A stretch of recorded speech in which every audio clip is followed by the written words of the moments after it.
महिलाओं का ज्यादातर समय रसोई घर में जाता है और रसोई घर में अगर काम जल्दी खत्म हो जाए तो बड़ी आसानी होती है। लेकिन वहीं पर अगर रसोई घर का काम ज्यादा समय लगाता है तो बहुत ही ज्यादा चिड़चिड़ापन हो जाता है हर एक महिला को।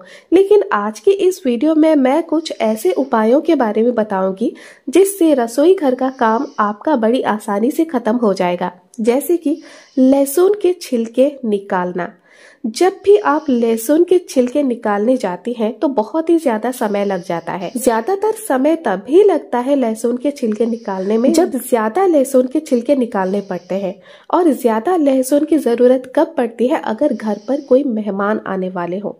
अगर कोई मेहमान आएंगे तो उनके लिए ज्यादा खाना बनाना पड़ेगा और उस हिसाब से भी लहसुन के छिलके निकालने पड़ेंगे, क्योंकि लहसुन से मसाला पीसने को होता है और इस काम में बहुत ही ज्यादा समय निकल जाता है, जिससे कि आपको अपने काम में देर हो जाती है। लेकिन एक उपाय फॉलो करके आप बड़ी आसानी से अपने काम को कर सकती हैं। लहसुन के छिलके बड़ी आसानी से निकल जाएंगे अगर आप लहसुन की कलियों को थोड़ा सा गर्म पानी में भिगो देंगे। जब भी आपको जरूरत पड़ती है लहसुन की तो उसके छिलके निकालने के लिए थोड़ा सा गर्म पानी ले लीजिए और लहसुन की कलियों को उस गर्म पानी में थोड़ी देर के लिए रख दीजिए, 5 से 7 मिनट।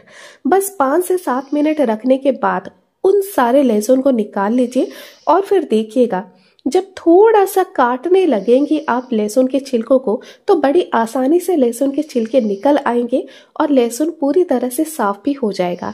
इससे लहसुन का स्वाद भी बढ़ेगा और आपका काम भी जल्दी खत्म हो जाएगा। उसी तरह से जब भी आप किसी तरह की चटनी पीसती हैं, चटनी को बनाती हैं, जब भी आप देखती हैं कि चटनी बन गई है तो थोड़ी देर के बाद यानी 2-3 घंटे के बाद उसका रंग बदल जाता है, काला पड़ जाता है। और अगर आप फ्रिज में भी उसे रखती हैं तो भी उसका रंग काला ही पड़ जाता है। तो आपको बड़ी परेशानी होती है कि चटनी मैंने बनाया, जब बनाते समय इतना ज्यादा सुंदर लगता था, कलरफुल लगता था, तो अब क्यों काला पड़ गया? एक उपाय से आप इस प्रॉब्लम का सलूशन पा सकती हैं।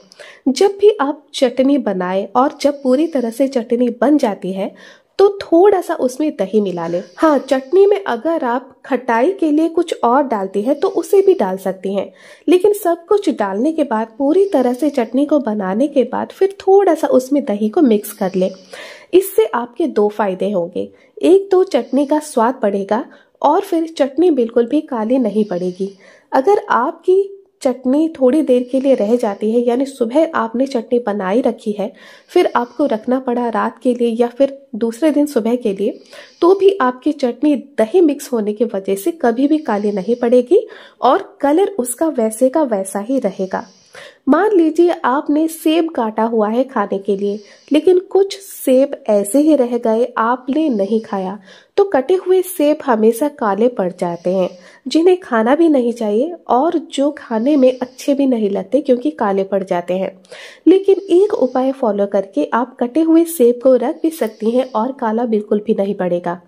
जब भी आपके घर में कटे हुए सेब रह जाते हैं तो थोड़ा सा आप पानी लीजिए। अगर आधी कटोरी पानी होगी तो भी चलेगा।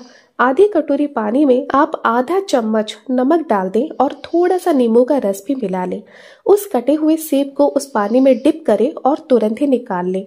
अगर ऐसा आप करेंगे तो आपके कटे हुए सेब कभी भी काले नहीं पड़ेंगे। अब आप सोचती होंगी कि अगर नमक और नींबू के रस के पानी से हम सेब को डिप करेंगे तो क्या सेब खट्टे नहीं लगेंगे, नमकीन नहीं लगेंगे? ऐसा कुछ भी नहीं होगा, क्योंकि आपको डिप करके रखना नहीं है, आपको तुरंत ही निकाल लेना है और इससे सेब के स्वाद में कोई भी फर्क नहीं आएगा और आपका कटा हुआ सेब कभी भी काला नहीं पड़ेगा। बरसात के सीजन में आप देखती होंगे कि आपके नमक के जार में बहुत ही ज्यादा मॉइस्चर हो जाता है, जिसके वजह से आपका नमक बिल्कुल गीला गीला सा लगता है, जो जार से निकलता ही नहीं है। लेकिन एक उपाय करके आप इस प्रॉब्लम का सलूशन पा सकती हैं।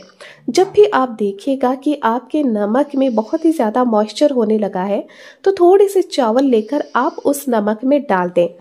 इससे जितना भी मॉइस्चर होगा आपके नमक में वो सब चावल सोख कर लेगा और सारा मॉइस्चर चावल के अंदर चला जाएगा, जिससे आपका नमक बिल्कुल सूखा सूखा हो जाएगा और चावल होने के वजह से आपका नमक उस जार से आसानी से निकल भी पाएगा। जब भी आपको बैंगन रोस्ट करना होता है गैस के ऊपर, तो कभी कभी ऐसा होता है कि रोस्ट करने के बाद बैंगन के छिलके आसानी से नहीं निकलते, लेकिन अगर आप बैंगन को रोस्ट करने से पहले उस पर थोड़ा सा तेल लगा देती हैं तो बैंगन के छिलके बड़ी आसानी से निकल आते हैं।